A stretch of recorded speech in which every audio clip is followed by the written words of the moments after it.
What does this image mean to you? What does it make you feel? Maybe you feel sadness, shock, curiosity, or maybe you feel nothing, seeing it in the midst of a feed that is freshly renewed every day with images of destruction. In the modern world, we're in a unique position of being able to watch pieces of the world be destroyed on a regular basis. You can open TikTok or Instagram, turn on the news, or watch a documentary and encounter countless shocking and disturbing images of disaster and destruction. Only 100 years ago, it would have been pretty rare to be confronted with suffering and destruction that you weren't experiencing firsthand. I think how we use and engage with these images is a question worth exploring. While online, sometimes they can feel like mere spectacle, I do feel like these images serve a purpose. They can have an emotional impact on us, they can inform us of what's happening in the world, sometimes they spur us into action to help, but all of these images are something else as well. They all are on some level inadequate. I'm not talking about failure on the part of the people making the images or failure on the part of the people consuming the images. I'm talking about a more fundamental limitation of media itself. This is something I've thought a lot about, and I've explored this topic in the past, but it's only recently as Hurricane Helene hit Asheville, North Carolina, where I live, that I gained firsthand experience with these images, not just as a viewer, but as someone there on the ground, seeing it firsthand from behind the lens. Over 500 miles from the Gulf of Mexico and usually well sheltered from tropical storms, Asheville and the Appalachian Mountains of western North Carolina were not prepared or expecting the nearly 30 inches of rain that some areas here received in just a few days. This rain, which was funneled by the mountainous topography, caused severe landslides and flash flooding, which destroyed roads, buildings, and in some cases, entire towns. The 1916 flood, that's the record. And that's the flood that we never thought would happen again. And this flood hit 27 feet. And this is where I was on Friday at noon. At that point, the water was probably on the third step. And I watched houses float down the river. The soft ground from the days of rain we had before the hurricane even hit and the hurricane force winds caused tens of thousands of trees to fall down in the area, destroying houses and in many cases blocking people's roads and driveways. Some people were trapped and unable to escape their homes except on foot. Help from FEMA, the National Guard, and other outside organizations eventually did get here, but it took them a long time to get into the harder to reach areas. Some places were only accessible by hiking in or helicopter for a week or more. Now, over a month later, there's still some folks without power or water, and here where I live in the city, we have water, but we can't drink it, and we really have no idea when we're going to be able to. When the storm hit, I was stuck on the outside. All the major routes in through the mountains were closed, blocked by landslides or flooding, and almost all cell service and internet connectivity went out in the region following the storm, so I couldn't get in touch with my wife or any of my friends who lived here. There was very little news coming out of the region. For 24 hours, I couldn't get in, I couldn't get in touch with anyone. All I could do was sit and watch the tiny glimpses of the destruction that came through on social media.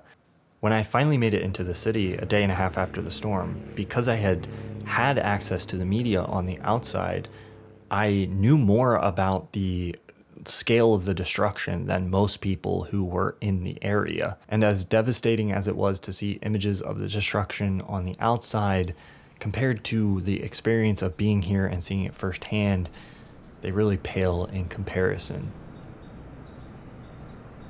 This video has no sponsor, so instead of sending you somewhere, I'll just ask you to support my community if you can. And I'll be donating all the ad revenue from this video to Beloved Asheville, which is a local organization that I trust and who has been working nonstop to feed and house people in the area who have lost everything. Here in this video, I can show you some of what I documented of what's happening, but it really doesn't do it justice. This is something we say a lot about an image of a sunset or a landscape or something beautiful, but it also applies to images that are trying to convey a difficult reality. I think a lot of what the images fail to convey is how personal the destruction is. I'm standing on top of a building looking at a part of the town that's just gone. And not just any part, like the part that I love. That's not a building, that's like a friend. I'm like, that's Lois's house. This image of a destroyed building with no context is just a destroyed building, but to me, this is the loss of my favorite independent movie theater, a place where I've watched many of the movies that I've talked about on this channel. That's tragic enough on its own, but what many people have lost are homes or loved ones. As I've spoken with people, I've felt the necessity of these images. People want to share their story. They want people to know what is happening to them, what they're experiencing. And the initial images of the disaster definitely helped raise awareness, which brought in a lot of donations, supplies, and volunteers from the outside. But as the weeks wore on and more attention and media filtered in from the outside, I encountered more locals who were rightfully skeptical of how these images were being used. These are images of people's suffering, and you can use these images to help those people. But these images are also just powerful, attention-grabbing, and shocking on their own. And in a digital landscape where attention is everything, a lot of people flock to these images to use them to forward their own agenda. Then there is, of course, also the misinformation and the outright distortions of what's happening that occur on social media. It was wild to be experiencing this firsthand in person and watch a discourse happen on social media that was completely disconnected from the reality of what people were experiencing here. People were debating online the legitimacy of claims that anyone here experiencing it firsthand would immediately know were false. But even with all that aside, the more straightforward accounts with the best intentions can still be inadequate in how they convey an experience like this. One way these images can be inadequate is in how anonymous they sometimes feel. There are practical reasons why you might not see the personal story related to the destruction. The person whose destroyed house you're seeing might be displaced in a shelter or maybe missing or even dead. But regardless of why, the lack of humanity or personal context that some of these images have can turn a real-world loss into just a symbol of destruction. The emptiness can cause the places to feel abandoned, when in reality there might be a lot of people working to rebuild and recover. It's also that they flatten the complexity of emotion that's experienced during an event like this. We see a lot of images that convey maybe shock or grief, but in reality there's somehow positive emotions that also exist in the midst of all of this. Disaster porn and all that, like, it's good for a second, but it's not the takeaway. This is a tragic event, but the thing that it's done is it's made our town closer than ever. It's instilled my faith in humanity. I've watched people that hate each other hug. Like, the human story that's happening here is like, that's what I want to tell. Over the past 3 weeks, I've seen so many people who have lost so much express deep gratitude. I've seen my community bond together and support each other in a way I never even imagined was possible. It's been beautiful to be this close to a local apocalypse and have it defy my expectations for what an apocalypse should feel like based on our apocalypse media. Instead of bringing out the worst in people and making everybody fight for survival, it brought out the best in most people. A lot of people here are feeling inspired and hopeful in strange ways, and that's all mixed together with the grief and the sense of loss. And a simple image or video doesn't really convey that. The images don't really convey the slow settling exhaustion that the people here feel as the shock wears off and they realize that the place they live will probably never be the same. that there are long months or years of work ahead to get back to a sense of normalcy. Part of what is eye-opening for me about an experience like this is realizing too that this disconnect between the reality of what's happening here and how it's portrayed in media is not unique to this event. It occurs with every event like this around the world all the time.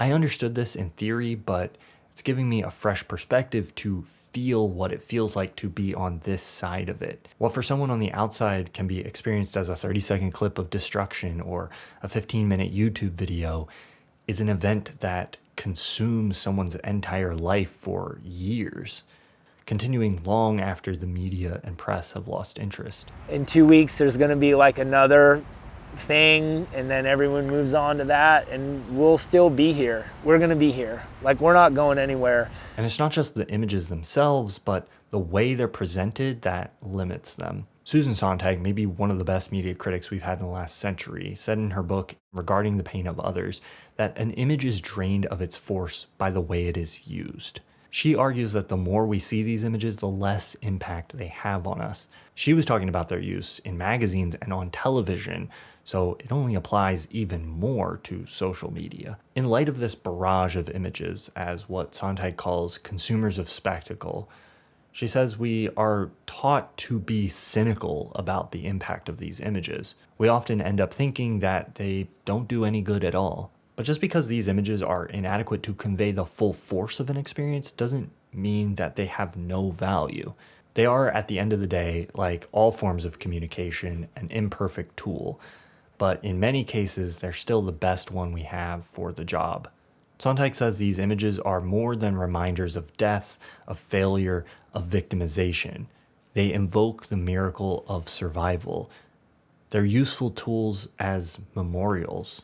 And while I think there are better and worse ways of making media about suffering and disaster, ranging from media that honors the victims to media that's outright exploitative, the ultimate inadequacy of these images that I'm talking about here isn't really the fault of anyone making them or consuming them. It's more of a natural limitation of the media itself. Part of what limits the power of images to convey realities of suffering and destruction is the fact that those realities are kind of outside our normal realm of comprehension. Unless you have life experience with those realities, it's difficult to look at an image of them and comprehend what is happening in that image. Because even when you're standing there in person, looking at destruction and suffering, it can be difficult to comprehend. John Berger, another media critic I love, says these moments in reality are utterly discontinuous with time. Like, these are the experiences that change the way you experience time, something I'm sure you experienced during COVID and which my community is experiencing again during this last month that has felt like 3 months. Berger argues that even if we can comprehend and grapple with the suffering we're seeing in an image of suffering, we have to square our desire to just fix things and put them right with these events that aren't truly fixable. We don't like seeing suffering because we want to be able to make things okay so that we can feel okay, like the world is okay. And a lot of times what we're confronting when we see these images is the fact that that's not humanly possible in our lifetime. But that doesn't mean there's nothing you can do. That doesn't mean you are totally unable to respond at all. From where I'm standing, and I'm sure from where a lot of other people are standing, experiencing destruction, disaster, or suffering, any kind of help is appreciated. If you're interested in helping us and helping support the people here who are still in a lot of need, you can go to thomasflight.com/Helene or click the link in the description, and I'll keep up-to-date links for places you can donate that I trust and have seen do incredible work helping here in the community. I wanted to share this because my channel talks about media, and through this experience, I've learned a lot about the inadequacy of media to convey the reality of what I've been experiencing. I think we all, to some degree, understand the way media falls short of conveying reality. It's one of those things that's like so obvious, like why even bring it up? But I think it's important to understand the nuance of how it falls short. And in a world where so much of our understanding of the world happens via the media, I think it is actually kind of easy to forget that it's an imperfect picture, that we're not seeing things fully. Too often I see an image and think I understand what's in the image.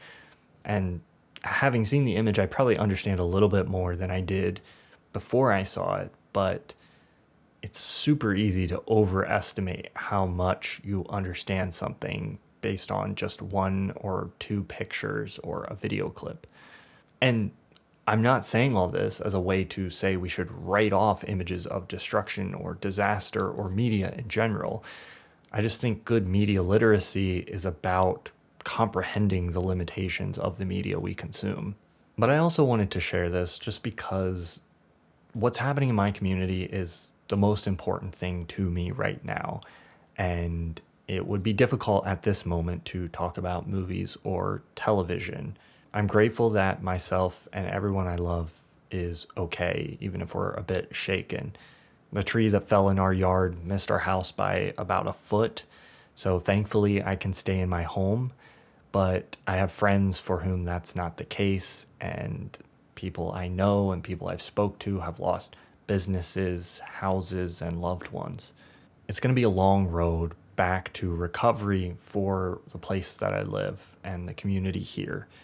I've spent the last month working on a documentary in the region about the impact of the storm, the loss, and the community efforts to help one another. Working on this project, I've been grappling with the inevitable inadequacy of my own attempt to capture an image of the experience.